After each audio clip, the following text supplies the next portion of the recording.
যে বলে যে নির্বাচন হলে তেমন কিছু হবে না, তাহলে সে পাবলিক সম্পর্কে কি বলে? যে পাবলিক কিছু বোঝে না, পাবলিক হচ্ছে ভোটার। নির্বাচন নামে খালি টাকার খেলা, নির্বাচন নামে খালি হচ্ছে ক্ষমতার বাহুর খেলা। আগামী নির্বাচন টাকার বাহুর খেলা বলা না। আগামী নির্বাচন টাকার খেলা হবে না, আগামী নির্বাচন বেশি শক্তির খেলা হবে না। আগামী নির্বাচন হবে বাংলাদেশের মানুষের সচেতন রাজনৈতিক অধিকার প্রয়োগের নির্বাচন। মানুষ ভোট দিয়ে তার জনপ্রতিনিধি ঠিক করবে। অতএব যারা বলে যে নির্বাচন হলে লুটেরা মাফিয়ারাই আছে, তারা কোন পথে আমাদের নিতে চায়? তারা আসলে নির্বাচনে আমরা জয়লাভ করলে তখন নির্বাচন দিব, আমরা জয়লাভের নিশ্চয়তা না পেলে নির্বাচন দরকার নাই, এইরকম একটা অবস্থান নিতে চান, তাই না? এটা কি ঠিক? আমি জয়লাভ করবো না বলে নির্বাচন কতদিন পর্যন্ত থেকে থাকবো? এইটা তো শেখ হাসিনারও ভুল। চিনতে পারছেন না? শেখ হাসিনাও কিন্তু নিজে জিতবে না বলে সুষ্ঠু নির্বাচন দিতে চায় না, জিতবে না বলে তত্ত্বাবধায়ক নির্বাচন দিতে চায় না।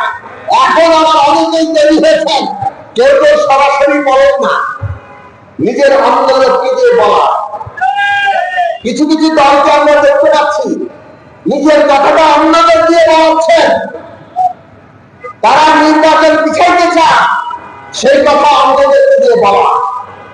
অথচ বাংলাদেশটা আজকে কোন পর্যায়ে আছে? আমরা একটা ভয়ানক আশঙ্কার মধ্যে আছি। আমাদের দেশের প্রকৃত ফ্যাসিস্টরা নানা ষড়যন্ত্র করছে, আর তাদের দেশি বিদেশিরা তাদেরকে সাহায্য করছে, নানাভাবে অস্থিতিশীলতা তৈরি করার চেষ্টা করছে। বাংলাদেশ যদি অস্থিতিশীল হয় তাহলে তাদের লাভ। সেই দেশি বিদেশি পতিত ফ্যাসিস্টদের যারা পৃষ্ঠপোষক, তাদের ষড়যন্ত্র বাস্তবায়নে অনেকে পদে না দিচ্ছে, নির্বাচন পেছানোর ব্যাপারটা কিন্তু ওই কাঁধে পা দেওয়া।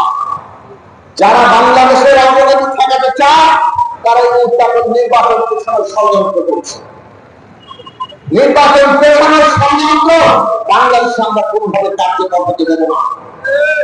মনে রাখবেন, বিচার চাই আমরা। শহীদের রক্তের প্রতিদিন আমাদের ছোট করতে হয়, বিচার আমাদের লাগবে, সংস্কার আমাদের লাগবে, আর এটা শেষ করতে হলে নির্বাচন আমাদের লাগবে, না হলে বাংলাদেশের জনগণ বিচার হবে না। কাজে আমাদের জনগণকে সতর্ক থাকতে হবে। বাংলাদেশ নিয়ে যে ষড়যন্ত্রের খেলা চলছে, আমাদের অভ্যুত্থানের অর্জনকে ধ্বংস করে দেওয়ার চেষ্টা চলছে, সেই চেষ্টা অনেকে সরাসরি করছেন না, নানান ভাবে বিপ্লবের নামে অনেক কিছুর নামে করছেন। বিপ্লব যেন একটা মুখের কথা। বিপ্লব করতে হলে বিপ্লবের একটা শক্তি, নেতৃত্বকারী শক্তি লাগে। নেতৃত্বকারী শক্তি আকাশে থাকবে আর উনি ভূমিতে বিপ্লব করবেন, এইরকম বিপ্লব হয় না। বিপ্লব আমরা করতে চাইছি, আমরা বিপ্লবী নির্মাণের পথেই আছি। এই দেশের জনগণকে ঐক্যবদ্ধ করে আমাদের দেশের যে বিপ্লবী বিনির্মাণ, সেটার যে ভাগ আমরা এখন অতিক্রম করতে পারবো, সেইটা আমাদেরকে নিয়ে যেতে হবে। এখানে সবকিছু শেষ না, আমরা আমাদের লড়াই অব্যাহত রাখবো। বাংলাদেশের রাষ্ট্র এবং সমাজ, অর্থনীতি, সমস্ত কিছু গণতান্ত্রিকরণ ঘটানোর জন্য আমরা জনগণের ঐক্য এবং তার পক্ষনীতি লড়াই অব্যাহত রাখবো। কিন্তু একটা সমাজে যদি কোনো বিপ্লবী শক্তি সৃষ্টি না হয়, যতক্ষণ না পর্যন্ত সেই সমাজে তার উদ্ধার শক্তি হয়ে উঠতে পারে, তার আগে যদি আপনি বিপ্লব করে স্বাভাবিক গণতান্ত্রিক প্রক্রিয়াকে দেখাতে পারেন, তাহলে ষড়যন্ত্রকারীরা লাভবান হয়। এই কথাটা পরিষ্কার করে বুঝবেন। দেশি বিদেশি শক্তি, আমাদের প্রকৃত ফ্যাসিস্টরা একসাথে মিলে যখন দেশের ষড়যন্ত্র তৈরি করার চেষ্টা করা হচ্ছে, তখন আমাদের দ্রুত একটা গণতান্ত্রিক রাজনৈতিক উত্তরণ দরকার। সেই গণতান্ত্রিক রাজনৈতিক উত্তরণে জনগণকে ঐক্যবদ্ধ হতে আমাদের দেশের যে ন্যূনতম গণতান্ত্রিক সরকার যেটা অপরিহার্য সেটা আমাদের বাস্তবায়ন করার দরকার। আর সেটা করতে আপনাদের সক্রিয় ভূমিকা দরকার। এই প্রক্রিয়ার ভেতরে বাংলাদেশের নতুন গণতান্ত্রিক শক্তি তৈরি হবে। এই প্রক্রিয়ার মধ্যে নতুন গণতান্ত্রিক বিপ্লবী শক্তি তৈরি হবে এবং সেইভাবেই আমরা এগোতে পারব।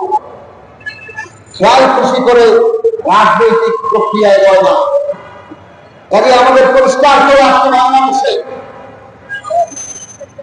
এই বিচার, সরকার, নির্বাচন তিন একসাথে চলতে হবে। এই বিষয়ে আমাদের ঐক্যমত্য তৈরি করতে হবে। মনে রাখবেন, এই যে বাংলাদেশে এখন প্রধান জাতীয় স্বার্থ, দেশের স্বার্থ, জনগণের স্বার্থ। কাজে বিচার, সংস্কার এবং নির্বাচনকে যারা ক্ষতিগ্রস্ত করবে তারা দেশ এবং জাতির স্বার্থের বিরুদ্ধে দাঁড়াবে। সেই রাজনীতি আমাদের পরিহার করতে হবে। আর একটা বিষয় আপনাদের চেনা দরকার,